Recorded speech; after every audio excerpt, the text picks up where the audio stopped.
नमस्कार दोस्तों, R K study 94 YouTube channel पर आप सभी का एक बार फिर से स्वागत है। दोस्तों, हम अधिगम को प्रभावित करने वाले कारक पढ़ रहे थे और अधिगम को प्रभावित करने वाले कारक के संबंध में दो वीडियो पहले भी अपलोड कर चुके, जिसमें एक जो पहला वीडियो था उसमें हमने पढ़ा था अधिगम को प्रभावित करने वाले शारीरिक एवं व्यक्तिगत कारक। दूसरा जो वीडियो अपलोड किया था उसमें हमने पढ़ा था मनोवैज्ञानिक कारक। आज हम पढ़ने वाले अधिगम को प्रभावित करने वाले बाह्य कारक, अर्थात जो भी कारक अब बच गया है उसको हमें उसका अध्ययन करते हैं और किस प्रकार के प्रश्न पूछे गए थे उनके बारे में हमने चर्चा भी कर ली थी। और इसमें से भी जो बाह्य कारक है, बाह्य कारकों के संबंध में भी जो प्रश्न पूछे गए उनकी भी हम चर्चा करेंगे। तो अधिगम को प्रभावित करने वाले बाह्य कारक कह सकते हैं या फिर ये अन्य कारक भी कह सकते हैं, जिसमें सबसे पहला कारक है वातावरण। क्या वातावरण भी बालक की अधिगम की प्रक्रिया को प्रभावित करता है? क्या बिल्कुल करता है। वातावरण में एक जो कारक है वो होते हैं भौतिक कारक और दूसरा होता है सामाजिक वातावरण। तो ये हो गए सामाजिक कारक और भौतिक कारक हो गए। भौतिक वातावरण की बात करें तो भौतिक वातावरण में तो पर्यावरण को ही शामिल किया जाता है। क्या किया जाता है? पर्यावरण को ही शामिल किया जाता है। यदि भौतिक वातावरण में तो जैसे शोर शराबा है, हम पढ़ने बैठ गए, एक दृढ़ निश्चय करके हमने पढ़ाई को शुरू किए जैसे तैसे करके कि आज के बाद लगातार 10 घंटे पढ़ेंगे, 5 घंटे पढ़ेंगे, इस सब्जेक्ट को हम साइकोलॉजी को 2 घंटे पढ़ेंगे। ऐसा हमने एक दृढ़ निश्चय किया और दृढ़ निश्चय करने के बाद में हमने अध्ययन शुरू किया। जो ही अध्ययन शुरू किया, अध्ययन करने के बाद में हमारे घर के एक तरफ मंदिर है, दूसरी तरफ मस्जिद है और एक तरफ है अजान वगैरह शुरू हो जाती है, दूसरी तरफ है भक्ति भाव शुरू हो जाते हैं और हम अध्ययन करें। ऐसी परिस्थिति में हमारी जो अध्ययन की प्रक्रिया हो रही है वो शोर शराबा के कारण क्या होगी? बाधित होगी। इसका मतलब हम अध्ययन नहीं कर पाए। इसके अलावा जैसे भौतिक वातावरण में चांद सितारे, फूल और खुशबू, पहाड़ पर्वत, नदी नाले, सारी स्थितियां आती है। इसका मतलब जलवायु भी किसके अंतर्गत आती है? भौतिक वातावरण के अंतर्गत ही आती है। किसके अंतर्गत आती है? भौतिक वातावरण के अंतर्गत भी आती है। ठीक है। तो क्या जलवायु भी एक व्यक्ति की जो अध्ययन की प्रक्रिया होती है, अधिगम की प्रक्रिया होती है, उसको प्रभावित करती है? क्या दो तरीके से प्रभावित करती है। जैसे जलवायु के आधार पर हम गर्म प्रदेश के व्यक्तियों को और ठंडे प्रदेश के जो व्यक्ति होते हैं उन दोनों की तुलना करें तो जो ठंडे प्रदेश के व्यक्ति होते हैं वो गर्म प्रदेश के व्यक्तियों की बजाय बुद्धिमान ज्यादा होते हैं, परिश्रमी होते हैं, मेहनती होते हैं और उनका जो बुद्धि लब्धि का जो लेवल है वो बजाय गर्म प्रदेश के लोगों से अधिक होता है। और गर्म प्रदेश के लोग होते हैं उनसे कम परिश्रमी होते हैं, आलसी होते हैं। ठीक है। और उनका बुद्धि लब्धि का जो स्तर है वो भी ठंडे प्रदेश के लोगों से कम होता है। इसका मतलब ये जलवायु भी क्या करती है? अधिगम की प्रक्रिया को प्रभावित करती है। इसके अलावा जो सामाजिक वातावरण है, क्या सामाजिक वातावरण भी अधिगम की प्रक्रिया को प्रभावित करता है? क्या जैसे परिवार, आस पड़ोस, परिवार है, आस पड़ोस है, इसके अलावा विद्यालय, क्या ये भी प्रभावित करते हैं? क्या परिवार एक व्यक्ति की अधिगम प्रक्रिया को प्रभावित करता है? क्या बिल्कुल करता है। एक परिवार अधिगम की प्रक्रिया को प्रभावित करने में अपनी महत्वपूर्ण भूमिका निभाता है। कैसे निभाता है? जैसे एक बालक विद्यालय में गया, विद्यालय में जाने के बाद में अध्यापक ने पूछा कि अरे आज तू लेट कैसे हो गया? आज तू लेट कैसे हो गया? तो बोला कि सर मेरे पास में जूते नहीं थे इसलिए मैं लेट हो गया। बोले पेन तो रखा है, फिर कैसे लेट हो गया? बोला जिस समय स्कूल आने का टाइम हुआ था उस समय एक जूता मेरी मम्मी के हाथ में था और दूसरा जूता मेरे पापा के हाथ में था। इसका मतलब दोनों आपस में लड़ रहे थे। तो परिवार की जो अनबन है या वैवाहिक जो माता पिता के वैवाहिक संबंध है वो एकदम से सही तरीके से पटरी पर नहीं चल रहे हैं। तो ये परिवार भी ऐसी स्थिति में बालक अध्ययन कभी भी नहीं कर पाएगा, वो बेचारा कुसमायोजन का या फिर असमायोजन का शिकार हो जाएगा। तो परिवार भी अधिगम की प्रक्रिया को प्रभावित करने में अपनी महत्वपूर्ण भूमिका निभाता है। यदि अपने परिवार में जो गतिविधि हो रही है वही पड़ोस के परिवार में हो रही है, गंदा माहौल है, आसपास का वातावरण एकदम से गंदा है, असामाजिक तत्व है जो क्या करते हैं, शोर शराबा के अलावा सार्वजनिक सामग्री को नुकसान पहुंचाने के अलावा लड़ाई झगड़ा करने के अलावा और कोई काम करते ही नहीं है। इसका मतलब दूषित आसपास का जो सामाजिक वातावरण है ये भी क्या करता है, ये भी बालक की अधिगम की प्रक्रिया को प्रभावित करता है। या विद्यालय का वातावरण, यदि विद्यालय का वातावरण दोषपूर्ण है तो ये विद्यालय भी क्या करता है, विद्यालय में जैसे वर्तमान समय देखें तो वर्तमान समय में हर एक स्कूल में जितने भी सब्जेक्ट होते हैं उन सब्जेक्ट के अकॉर्डिंग प्रत्येक सब्जेक्ट का, प्रत्येक विषय का एक अध्यापक होना अनिवार्य है। लेकिन वर्तमान समय में देखने में भी आ रहा है, हमारे गांव की बात कर लेते, दूसरों पर दूसरे गांव में जाते हैं क्यों, हमारे गांव में देख लेते हैं 8वीं तक 10वीं तक स्कूल है और 10वीं तक स्कूल के लिए जितने अध्यापकों की आवश्यकता होती है उतने अध्यापक नहीं मिल पाते हैं। पहली, दूसरी, तीसरी 3 कक्षा होती है, तीनों को एक जगह शामिल कर दिया, चौथी 5वीं को एक जगह शामिल कर दिया, 6वीं 7वीं को एक जगह शामिल कर दिया, 8वीं को अकेली पढ़ाई जा रही। क्यों? क्योंकि शिक्षकों का अभाव है। अब फर्स्ट कक्षा, सेकंड कक्षा और थर्ड कक्षा तीनों को एक ही कक्षा के अंतर्गत अध्ययन करवाया जा रहा है। तो सोचो यदि क्या गढ़ सिखाएंगे हम क्लास में, भाई जो बच्चा फर्स्ट क्लास में जिसने एडमिशन लिया, जिसको कै लिखना नहीं आता है, उसको हमारा दायित्व क्या है, कै लिखना सिखाना है। अब जो बालक तीसरी कक्षा में है उस बालक को हमें किताब पढ़नी सिखानी है और किताब भी वो आसानी के साथ धड़ाधड़ पढ़ता चला जाए, ऐसा रूटीन उसके साथ में करना है। अब बताओ क्या गढ़ सिखाएंगे तो सेकंड और थर्ड क्लास में जो स्टूडेंट है क्या उनकी शिक्षण प्रक्रिया प्रभावित होगी? बिल्कुल होगी। यदि हम क्लास में जाते ही सभी बालकों को किताब पढ़ना ही सिखा रहे हैं तो जिन बालकों को क्या गढ़ लिखना ही नहीं आता उन विचारों का क्या हाल होगा। तो विद्यालय भी अपनी महत्वपूर्ण भूमिका निभाता है अधिगम की प्रक्रिया में, और यहाँ की जो शिक्षण प्रक्रिया सही रूप से सुचारू रूप से संचालित नहीं है तो अधिगम क्या होगा, बाधित होगा। तो ये हो गया सामाजिक और भौतिक वातावरण, ये दोनों वातावरण के अंतर्गत आते हैं। तो भौतिक और सामाजिक जो वातावरण है या फिर ये भौतिक कारक और सामाजिक जो कारक होते हैं ये भी क्या करते हैं, ये भी एक विद्यार्थी की अधिगम प्रक्रिया को प्रभावित करते हैं। ठीक है जी। पुरस्कार एवं दंड, पुरस्कार एवं दंड एक प्रकार का पुनर्बलन है। किसने स्वीकार किया था? स्किनर ने स्वीकार किया था। क्रिया प्रसूत अनुबंधन के सिद्धांत के अंतर्गत शैक्षिक जो महत्व है उसमें स्किनर इस बात पर बल देता है कि बालक यदि किसी भी प्रश्न का आंसर बता रहा है तो उसको तुरंत पुरस्कार दिया जाए, नहीं बता रहा है तो उसको दंड दिया जाए। तो स्किनर का क्रिया प्रसूत अनुबंधन का सिद्धांत है, ये पुरस्कार एवं दंड दोनों को ही महत्वपूर्ण मानता है। क्या करता है? पुरस्कार एवं दंड दोनों को ही महत्वपूर्ण मानता है। अब देखो एक बालक के प्रश्न बता रहा है, बताने के बाद में उसको बार बार पुरस्कृत किया जा रहा है। एक बालक की कोई भी कारण हो सकता है, उसकी बुद्धि लब्धि कम हो सकती है, अभ्यास की क्षमता कम हो सकती है, तो ये बालक को बार बार दंडित किया जा रहा है। दंडित करने के कारण वो बालक कुंठित हो जाता है, निराश हो जाता है, वो विद्यालय आना ही छोड़ देता है, साथ वाले बालकों की बराबरी नहीं कर पाता है। इसका मतलब ये पुरस्कार और दंड भी क्या कर रहे हैं, ये पुरस्कार और दंड भी एक बालक की अधिगम की प्रक्रिया को प्रभावित करें कि बार बार दंड ही दिया जा रहा है। दंड देने के कारण यदि बालक पढ़ रहा है तो वो कितने दिन पढ़ेगा? थोड़े दिन पढ़ेगा, आना ही छोड़ देगा। पुरस्कार देकर बालक को मोटिवेट किया जा रहा है, जब तक पुरस्कार दे रहा तब तक तो वो पढ़ रहा है, जिस दिन उसको पुरस्कार देना बंद कर दिया उसके बाद में उसने अधिगम करना ही बंद कर दिया।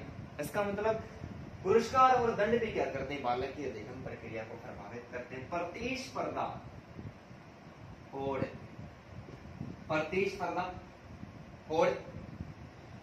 क्लास में अध्यापक कहता है कि सारे बच्चों को फर्स्ट डिवीजन लेके आनी है, तो ये बात क्लास के स्टूडेंट पर डिपेंड करती है कि क्लास में प्रतिभाशाली बालक, सामान्य बुद्धि बालक और मंद बुद्धि बालक, 3 प्रकार के बालक होते हैं जिनका आईक्यू लेवल अलग अलग होता है। ठीक है, इनमें से मंदबुद्धि बालक को प्रतिस्पर्धा के अंतर्गत कह दिया जाए कि तेरे को भी 10 में से 10 अंक लेके ही आने हैं। ये बेचारा भरसक प्रयास करेगा, ये 5 अंक ला सकता है। सामान्य श्रेणी का बालक है, यदि उसमें सुधार किया जा सकता है, ठीक है, तो वो फिर श्रेष्ठ की श्रेणी में आ सकता है। लेकिन ये तो नहीं है कि वो पिछड़ा बालक है, सॉरी पिछड़ा बालक है, और इस पिछड़े बालक को ऐसा कहे कि इससे बार बार प्रयास करवाया जाए तो ये सामान्य श्रेणी तक तो आ सकता है भाई, 10 में से 5 तो लेकर आ सकता है। लेकिन इसको कहें कि 10 में से 10 ही ला, ये प्रतिभाशाली नहीं बन सकता, ये 10 में से 10 नहीं ला सकता। तो ये प्रतिभाशाली, सामान्य और मंदबुद्धि बालक है, इनमें यदि प्रतिस्पर्धा की भावना पैदा कर दी जाती है तो जो निम्न श्रेणी के बालक होते हैं जिनकी आईक्यू लेवल कम होता है वो क्या होंगे, वो उससे प्रभावित होंगे और ज्यादा के चक्कर में वो कुछ भी नहीं सीख पाएंगे। शिक्षण विधियां भी क्या करती है, ये अध्यापक पर डिपेंड करता है कि किस विधि से शिक्षण करवा रहा है अध्यापक। भाई अलग अलग यूनिट होते हैं और अलग अलग यूनिट को एक ही शिक्षण विधि के माध्यम से नहीं पढ़ाया जा सकता, या फिर क्लास में 3 प्रकार के बालक होते हैं तो तीनों बालकों को भी एक ही विधि से नहीं पढ़ाया जा सकता। प्रतिभाशाली बालक होते हैं उनको एक बार में समझ में आता है, सामान्य को 2 बार में आ जाता है, लेकिन मंदबुद्धि या पिछड़े बालक होते हैं इनको पढ़ाने के लिए तो बार बार बताना पड़ेगा। इनके लिए सरल जो शिक्षण विधि है उसका प्रयोग करना पड़ेगा, या फिर कोई सरल ऐसी तकनीक अपनानी पड़ेगी जिसके माध्यम से ये उस विषय वस्तु को आसानी के साथ में समझ सके। तो शिक्षण विधियां भी क्या करती है, शिक्षण विधियां भी अधिगम की प्रक्रिया को प्रभावित करती है। अभ्यास करत करत अभ्यास के जड़मती होत सुजान, रसरी आवत जात तेरे सिल पर पड़त निशान।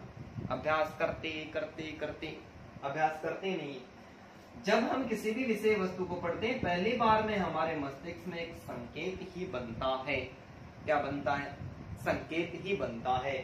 संकेत आज बन गया, आज हमने एक बार पढ़ा और पढ़ाने के बाद में हमें ऐसा लगा कि अध्यापक ने बहुत ही अच्छा पढ़ा है, सारा का सारा याद हो गया, ठीक है। घर पर जाकर उसका अभ्यास नहीं किया, कल दूसरा पढ़ाया, नीचे वाला प्रश्न वाला संकेत बिंदु तो उसके नीचे दब गया ना।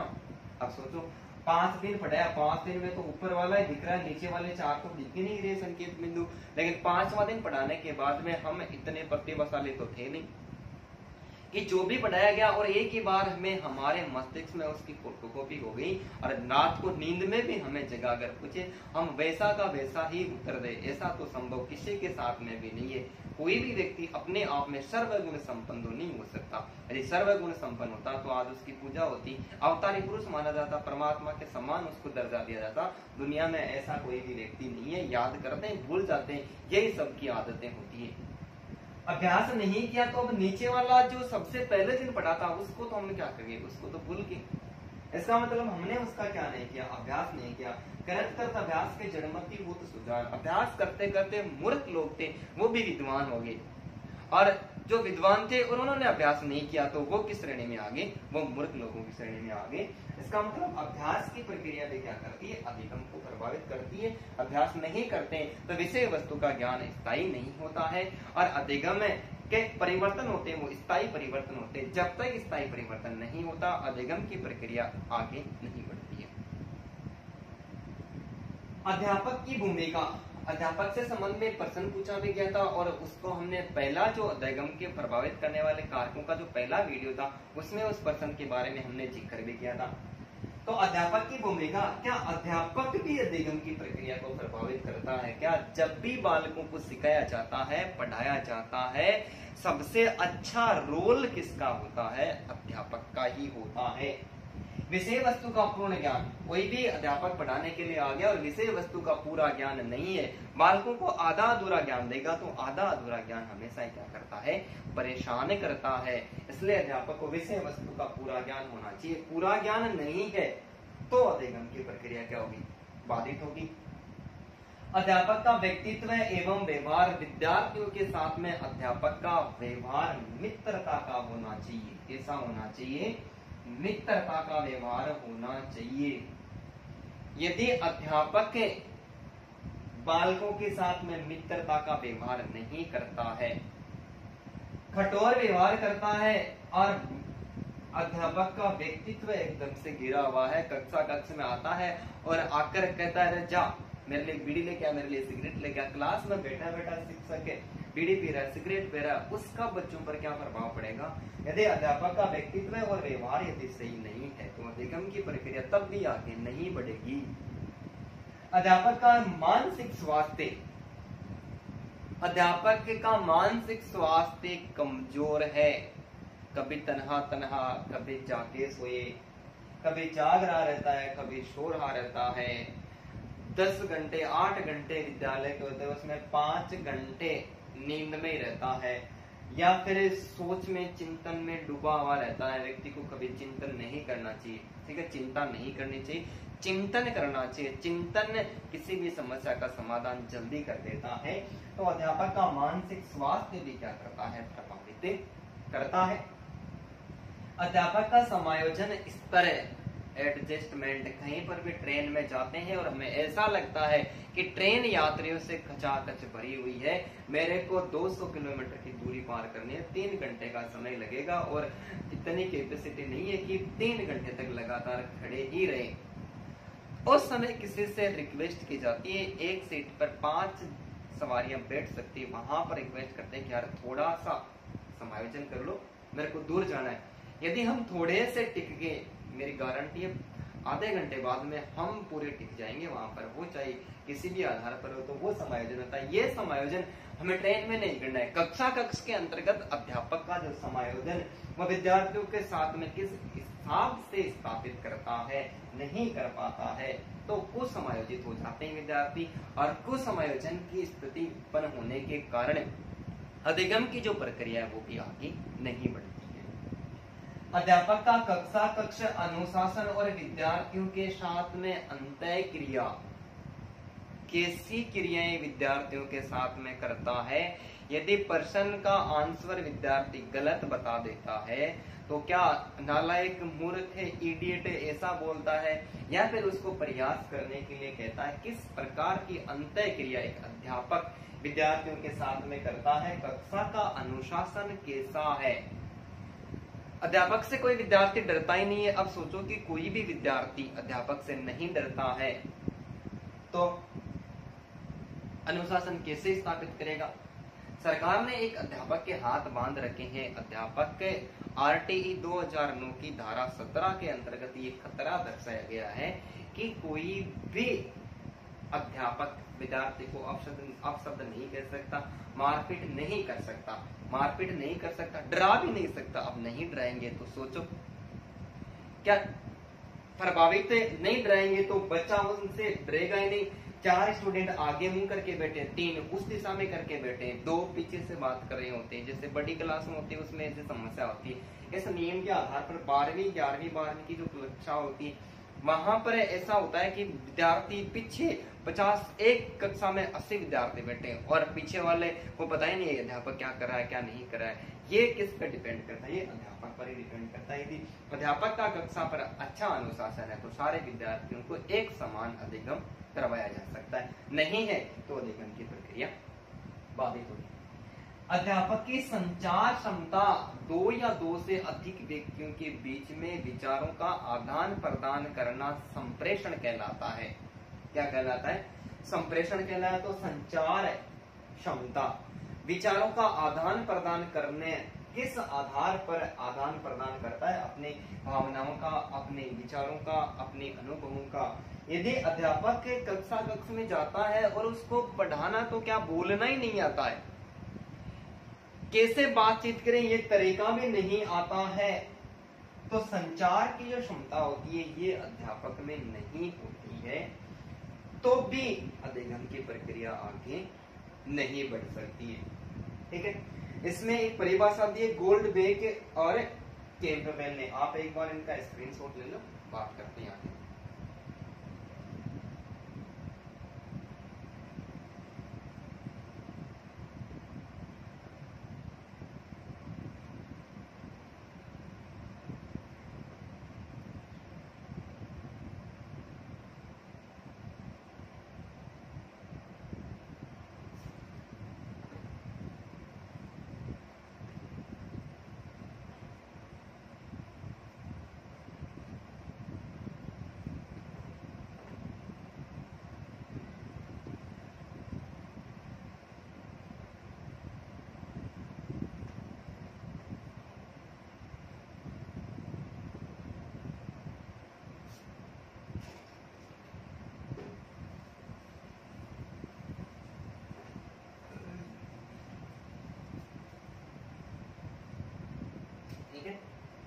परिभाषा दी है गोल्डबेक, क्या हो गया, गोल्डबेक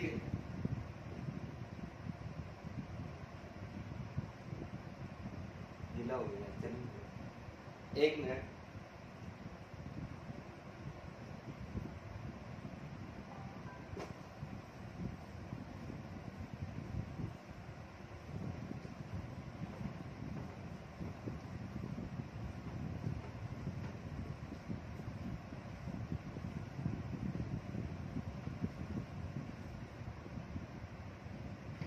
गोल्डबेक एवं कैंपबेल ने परिभाषा दी है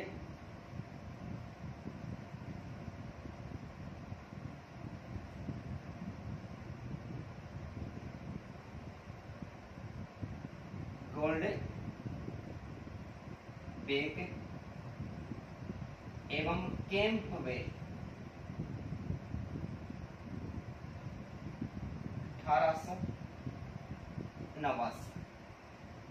गोल्डबेक एवं कैंपबेल ने 1889 ईस्वी में एक परिभाषा दी है और कहा है कि कक्षा कक्ष की अधिगम प्रक्रिया, कक्षा कक्ष की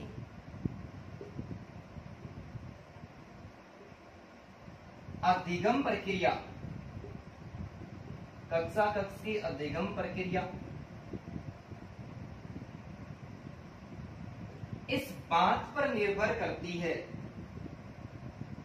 इस बात पर निर्भर करती है कि अध्यापक में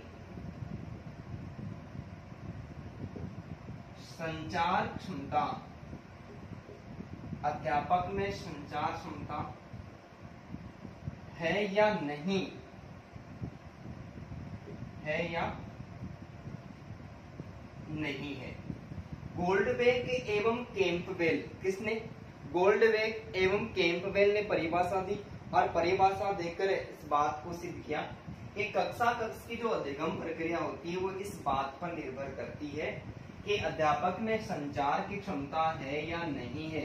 यदि एक अध्यापक विद्यार्थियों के बीच में अपने विचारों का, अपने अनुभवों का आदान प्रदान नहीं कर सकता है तो अधिगम की प्रक्रिया कभी भी आगे नहीं बढ़ सकती है। यदि अध्यापक अपने विचारों का आदान प्रदान विद्यार्थियों के साथ में अच्छी तरीके से कर सकता है, केवल संकेत बिंदु ही मिल जाए और संकेत बिंदु मिलने के बाद में अध्यापक शुरू हो जाता है और पाठ को पढ़ाने से पहले ही उस पाठ के सारे उद्देश्य यदि विद्यार्थियों को सबसे पहले बता देता है तो अधिगम की प्रक्रिया प्रभावशाली हो सकती है। तो ये बात किसने सिद्ध की, ये गोल्डबेक और कैंपबेल ने सिद्ध की कि कक्षा कक्ष की अधिगम प्रक्रिया इस बात पर निर्भर करती है कि अध्यापक में संचार क्षमता है या नहीं है।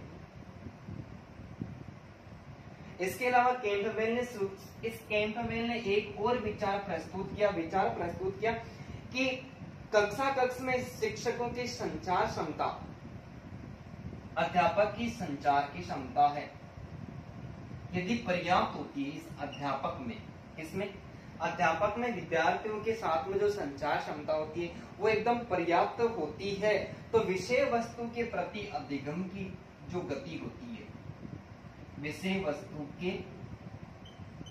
प्रति अधिगम की गति, अधिगम की जो गति होती है 40% से अधिक होती है, 40% से क्या होती है, अधिक होती है।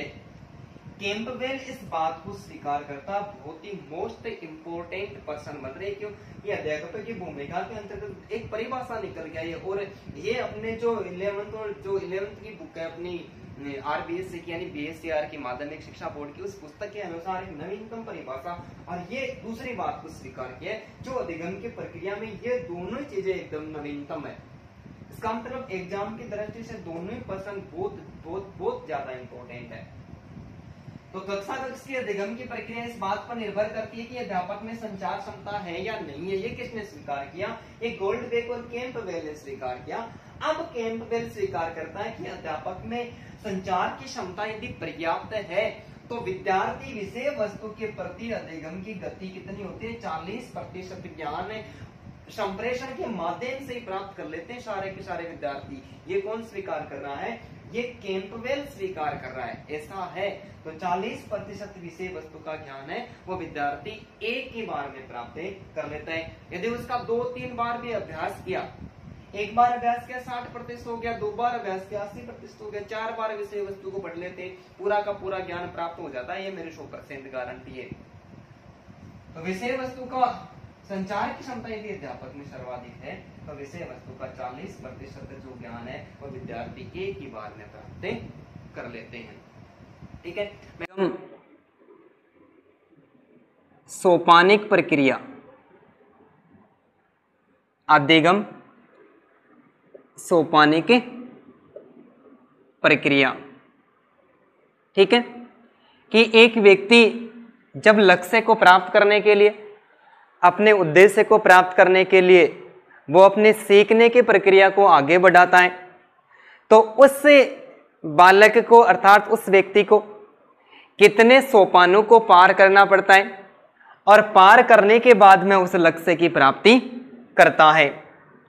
जैसे कि ये एक व्यक्ति पर्सन व्यक्ति और इस व्यक्ति से उसका जो लक्ष्य होता है, व्यक्ति का लक्ष्य GOAL गोल यानी लक्ष्य।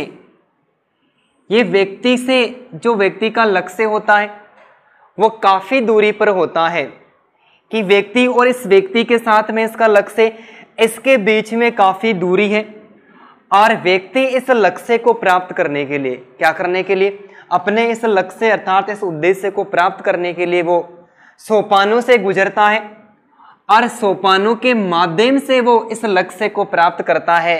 तब हमें पता चलता है कि उस बालक ने क्या किया, अधिगम कर लिया है। कि जैसे यह एक व्यक्ति है और ये व्यक्ति बार बार तैयारी करता है, तैयारी करने के बाद में ये हर बार असफल ही हो जाता है। असफल होने के बाद में ये अपने आप को दोष देने लगता है कि मेरे जीवन में तो सरकारी नौकरी लिखी ही नहीं है, अर्थात मैं सरकारी नौकरी को बिल्कुल भी प्राप्त नहीं कर सकता। तब ये क्या करता है, किसी अन्य व्यक्ति के संपर्क में आता है और अन्य व्यक्ति से संपर्क में आता है कि एक ऐसा बालक जो अपने गांव से किसी शहर में कोचिंग करने के लिए जा रहा होता है। ये व्यक्ति उस बालक के संपर्क में आता है और उससे पूछता है कि तू आजकल क्या करता है। तब वो कहता है कि मैं यहाँ से जाता हूँ और जाने के बाद में मैं आनंद क्लासेज में रिट की तैयारी करता हूँ। क्या करता हूँ? मैं रिट की तैयारी करता हूँ। तब ये व्यक्ति सोचता है कि यार मैंने तो आज तक केवल और केवल घर पे ही तैयारी की है, मैंने तो किसी कोचिंग में एडमिशन लिया ही नहीं है।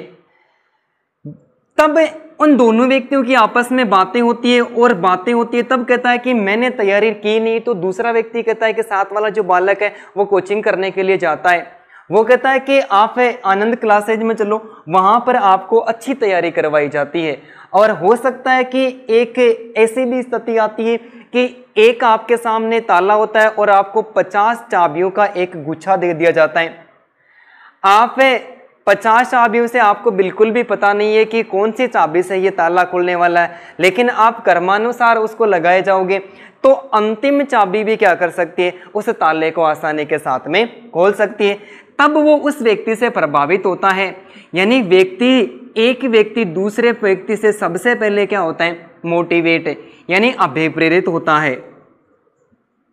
मोटिवेशन, अभिप्रेरणा, ये व्यक्ति उस व्यक्ति से अभिप्रेरणा प्राप्त करता है। जब ये व्यक्ति अभिप्रेरणा प्राप्त करता है तो अभिप्रेरणा प्राप्त करने के बाद ये वेरियस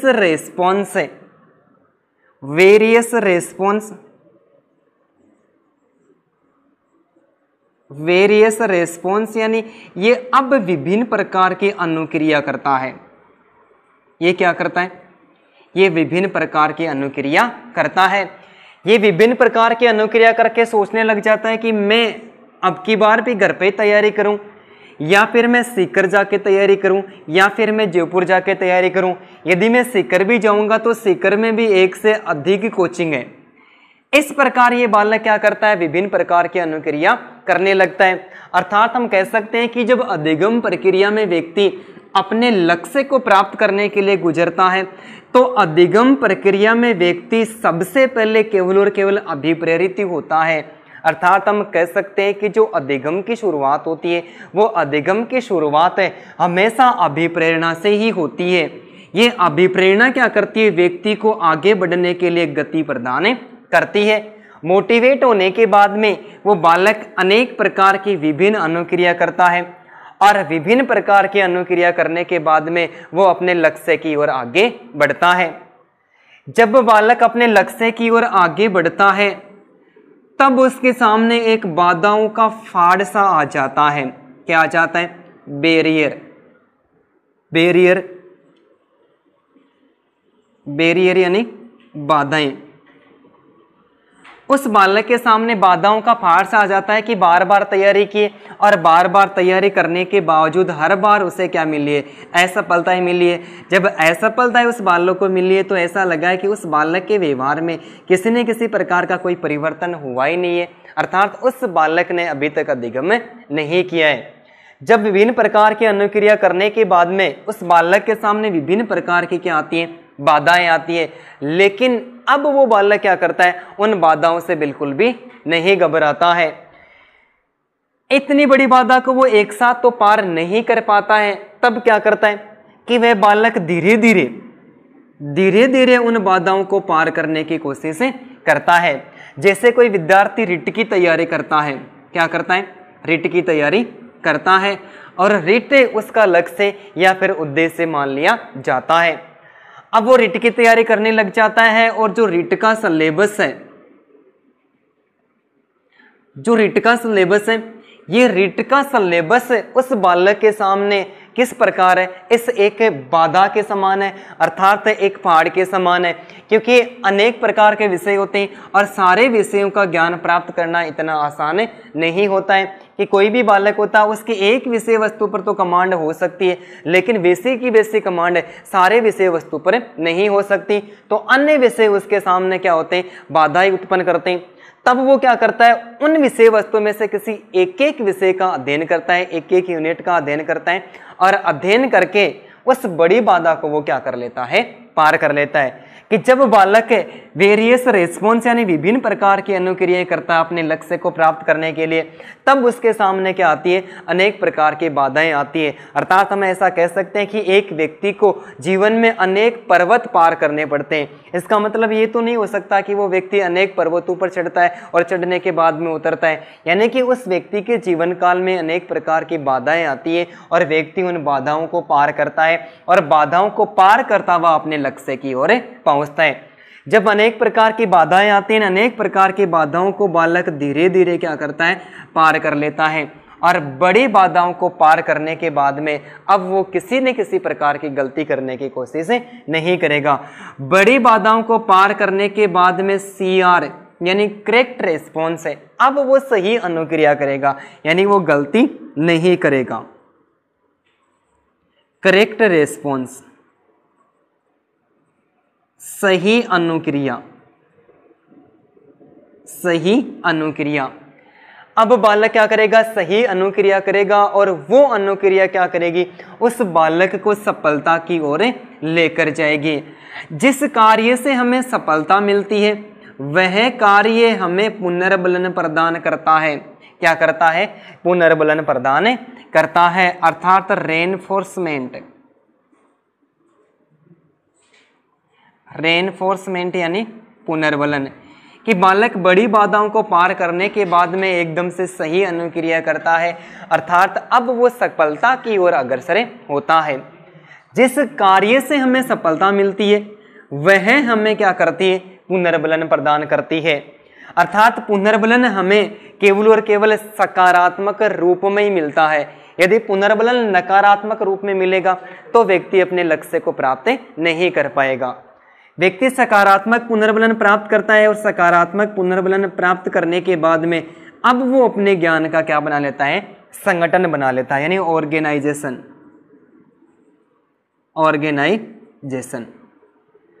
पुनर्बलन मिलते मिलते बालक क्या करता है, अपने ज्ञान का संगठन बना लेता है और संगठन में क्या होती है, शक्ति होती है। यानी बालक सही अनुक्रिया करता है, अनुक्रिया से बालक को सफलता मिलने शुरू हो जाती है, तब उसको पुनर्बलन की प्राप्ति होती है और पुनर्बलन के माध्यम से उस ज्ञान का क्या हो जाता है, संगठन हो जाता है। और ज्ञान का संगठन बना लेने के बाद में एग्जाम होती है और एग्जाम होने के बाद में व्यक्ति उस लक्ष्य को क्या कर लेता है, प्राप्त कर लेता है। तब हमें पता चलता है कि अब उस बालक के व्यवहार में क्या हुआ है, किसी न किसी प्रकार का कोई परिवर्तन हुआ है और ये परिवर्तन से हमें पता चलता है कि बालक ने क्या कर लिया है, अपने लक्ष्य को प्राप्त कर लिया है। तो लक्ष्य को प्राप्त करने के लिए व्यक्ति सबसे पहले क्या होता है, मोटिवेट होता है। तो ये मोटिवेशन है अधिगम प्रक्रिया का ये पहला सोपान हो गया। वेरियस रेस्पॉन्स ये विभिन्न प्रकार के अनुक्रिया इसका दूसरा सोपान हो गया। बैरियर यानी बाधाएं तीसरा सोपान हो गया। करेक्ट रेस्पॉन्स चौथा सोपान हो गया। रेनफोर्समेंट यानी पुनर्बलन इसका पांचवा सोपान हो गया और ऑर्गेनाइजेशन यानी संगठन इसका छठवां सोपान हो गया। और 6 सोपानों के बाद में व्यक्ति अपने 7वें सोपान अर्थात लक्ष्य को प्राप्त करता है। तो अधिगम सोपानिक प्रक्रिया के संबंध में जो पीछे की एग्जाम फर्स्ट ग्रेड है, सेकंड ग्रेड है, जो रिट की एग्जाम है, उनमें अनेक प्रकार के प्रश्न पूछे भी जा सकते हैं। प्रश्न सबसे पहला जो एक प्रश्न तो बार बार पूछा जा चुका है कि अधिगम सोपानिक प्रक्रिया का पहला सोपान यानी सर्वप्रथम सोपान कौन सा है। तो अधिगम प्रक्रिया का जो पहला सोपान है वो है अभिप्रेरणा। अर्थात व्यक्ति किसी भी प्रकार का कोई कार्य करता है तो कार्य को करने के लिए सबसे पहले क्या प्राप्त होती है, अभिप्रेरणा प्राप्त होती है। जब अभिप्रेरणा प्राप्त होती है तो अभिप्रेरणा प्राप्त होने के बाद में व्यक्ति क्या करता है, विभिन्न प्रकार की अनुक्रिया करता है, वेरियस रेस्पॉन्स करता है कि मैं तैयारी करूं तो मैं घर पे सेल्फ स्टडी करूं या फिर मैं कोचिंग करूं, कोचिंग भी करूं तो मैं सीकर में करूं या फिर जयपुर में करूं या फिर मैं जोधपुर में करूं। इस प्रकार की विभिन्न प्रकार की जो अनुक्रियाएं होती है वो प्राणी करते हैं। जब वह विभिन्न प्रकार की अनुक्रिया करने के बाद में वह अपने लक्ष्य की ओर अग्रसर होता है तो लक्ष्य के बीच में अनेक प्रकार की बड़ी बड़ी बाधाएं आती हैं। वो बालक उस बाधाओं से बिल्कुल भी नहीं घबराता है। क्या करता है, उन्हीं बड़ी बाधाओं को एक बार में तो पार नहीं कर पाता है, तब वो धीरे धीरे क्या करता है, धीरे धीरे उन बाधाओं को पार करता है। और बड़ी बाधाओं को पार करने के बाद में ऐसा लगता है कि अब उस बालक को सफलता मिलने वाली है, वो अपने लक्ष्य की ओर गति कर रहा है, तो अब वो गलती बिल्कुल भी नहीं करेगा। अब वो जितने प्रकार की अनुक्रिया करेगा वो एकदम से सही सही अनुक्रिया करेगा, अर्थात करेक्ट रेस्पॉन्स यानी सही अनुक्रिया। और जिस अनुक्रिया से व्यक्ति को सफलता प्राप्त होती है, क्या होती है, जिस सही अनुक्रिया से व्यक्ति को सफलता प्राप्त होती है वह सफलता व्यक्ति को क्या प्रदान करती है, हमेशा ही सकारात्मक पुनर्बलन प्रदान करती है। और सकारात्मक पुनर्बलन मिलने से बालक क्या कर लेता है, अपने ज्ञान का संगठन बना लेता है, यानी संपूर्ण विषय वस्तु के ज्ञान की वो प्राप्ति कर लेता है। और संपूर्ण विषय वस्तु के ज्ञान की प्राप्ति करने के बाद में यदि उसकी एग्जाम होती है और एग्जाम में यदि वो पास हो जाता है तब हमें पता लगता है कि उसने अपने लक्ष्य को प्राप्त कर लिया है। अर्थात जब पास हुआ तब हमें पता चला कि अब उस बालक के व्यवहार में क्या हुआ है, परिवर्तन हुआ है, अर्थात उस बालक ने सीख लिया है। और सीखना क्या कहलाता है, अधिगम कहलाता है। और ये अधिगम प्रक्रिया, इस अधिगम तक बालक पहुंचा कैसे, इन सारे सोपानों के माध्यम से पहुंचा है। तो सोपानिक अनेक प्रकार की जो सोपानिक प्रक्रिया है उन सोपानिक प्रक्रियाओं को पार करता हुआ एक व्यक्ति क्या करता है, अपने लक्ष्य तक पहुंच जाता है। चाहे वह लक्ष्य उस बालक के पास में हो चाहे वो दूर हो, उन्हें सभी प्रकार की स्थितियों को व्यक्ति क्या कर लेता है, अनुभवों के माध्यम से ग्रहण कर लेता है और ग्रहण करके वो अपने लक्ष्य तक पहुंच जाता है। तो एक बार फिर से समझते हैं। अधिगम सोपानिक प्रक्रिया में सबसे पहले सोपान है अभिप्रेरणा। अर्थात हम ऐसा कह सकते हैं कि व्यक्ति किसी भी कार्य को करने के लिए सबसे पहले मोटिवेट होता है, अर्थात अभिप्रेरित होता है। अभिप्रेरणा क्या करती है? लक्ष्य को प्राप्त करने के लिए गति प्रदान करती है। अभिप्रेरणा क्या करती है? लक्ष्य को प्राप्त करने के लिए गति प्रदान करती है। व्यक्ति क्या करेगा? मोटिवेट होने के बाद में व्यक्ति विभिन्न प्रकार की वेरियस रेस्पॉन्स, विभिन्न प्रकार की अनुक्रिया करता है और अनुक्रिया करने के बाद में अपने लक्ष्य को प्राप्त करने की ओर अग्रसर हो जाता है, अर्थात गति करने लग जाता है। जब लक्ष्य की ओर गति करने लगता है तब उसके जीवन में, उसके लक्ष्य के बीच में अनेक प्रकार की बड़ी बड़ी बाधाएं आती हैं, लेकिन वो बालक क्या करता है? उन बाधाओं को धीरे धीरे पार करता है और पार करके सही अनुक्रिया करने लग जाता है। और सही अनुक्रिया करने से व्यक्ति को क्या मिलती है? सफलता मिलती है। अर्थात जिस अनुक्रिया से हमें सफलता मिलती है वह सफलता हमें क्या करती है? हमेशा सकारात्मक पुनर्बलन प्रदान करती है। पुनर्बलन के माध्यम से हम ज्ञान का क्या बना लेते हैं? संगठन बना लेते हैं। और संगठन बनने के बाद में एग्जाम होती है और एग्जाम में यदि एग्जाम में व्यक्ति पास हो जाता है तब हमें पता चलता है कि उसने अपने लक्ष्य को क्या किया है? प्राप्त किया है। और लक्ष्य को प्राप्त किया तब हमें पता चला कि उस बालक के व्यवहार में क्या हुआ है? परिवर्तन हुआ है। और परिवर्तन होते ही स्थिति ये निकल के आती है कि बालक ने सीख लिया है। और सीखना क्या कहलाता है? अधिगम कहलाता है। और ये अधिगम की प्रक्रिया किसके माध्यम से आगे बढ़ी? सोपानों के माध्यम से आगे बढ़ी। तो एक प्रश्न तो ऐसा हमें बहुत बार पूछा भी जा चुका है कि अधिगम सोपानिक प्रक्रिया का पहला सोपान कौन सा है? तो पहला सोपान है अभिप्रेरणा। इसके अलावा फर्स्ट ग्रेड में बहुत बार ऐसे प्रश्न भी पूछे जा चुके हैं कि अधिगम प्रक्रिया का कौन सा, निम्न में से कौन सा सोपान है या फिर कौन सा सोपान नहीं है। तो हमें इस अधिगम सोपानिक प्रक्रिया के जो 7 सोपान है, ये 7 सोपान हमें याद रखने हैं, जिसमें पहला अभिप्रेरणा, दूसरा विभिन्न अनुक्रिया, तीसरी बाधाएं, चौथी सही अनुक्रिया, पांचवा पुनर्बलन, छठवां संगठन और सातवां क्या माना गया? गोल यानी लक्ष्य माना गया है। 6 सोपानों से गुजरने के बाद में बालक अपने लक्ष्य को क्या कर लेता है?